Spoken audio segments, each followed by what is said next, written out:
Alright, so everyone stand in front of me. In front of me, please. I get nervous otherwise. Attack me or something. Alright, wow, here we are, the famous clock that you've all been waiting for. So every day, every hour, on the hour, huge groups, they gather here. And why? Well, because on the hour, this clock here comes alive! But it comes alive in the 17th century sense of the word. So that means that, can you see the four figures at the sides of the clock face? Yeah, so the skeleton basically starts doing this. And the other three start doing this. So basically the skeleton is saying, you're all gonna die! And then the other three are saying, no, we don't want to. And the skeleton continues, I don't care, you're all gonna die! And a couple of weeks ago, there was a tourist in my group that asked me, do they actually say that? Because I was here a couple of hours ago and I didn't hear anything. Of course they don't actually say that. I'm just trying to explain the significance of their movements to you in an artful way. Now after that, you've got the blue doors on top. Bam! They burst open and you have the 12 apostles coming out to say hello to you.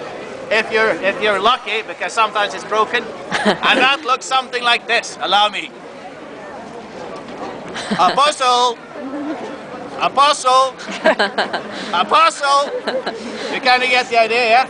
And after that, it's time for the golden chicken on top. Now the golden chicken has been waiting a whole hour to make its contribution to this magnificent spectacle, and it lets out a mighty roar. That sounds something like this.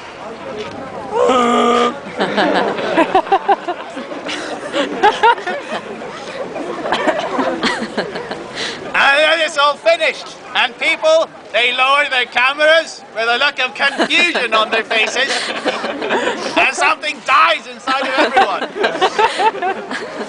So it might not be that surprising that a couple of years ago this site was voted Europe's most disappointing site. But come on, you gotta give these guys some credit. This was in the 17th century, before the iPhone. Now some people have even got such problems getting to grips with that this is everything that they're going to see, that lately they've installed a trumpet player at the top of the tower. So when everything is finished, he plays a little melody, just to give people some closure and let people know that they can go home. So this clock, it was built in 1410, 80 years after that. They were saying, looks a bit boring, so they added some nice Gothic details to this. Then in the 17th century, they built the four figures at the sides of the clock face that I just mentioned. Then in the 1860s, they finally added the walk of the apostles. Now the four figures at the sides of the clock face, they represent four fears of the 17th century. So starting from there, you've got vanity, represented by a guy looking at himself in a mirror.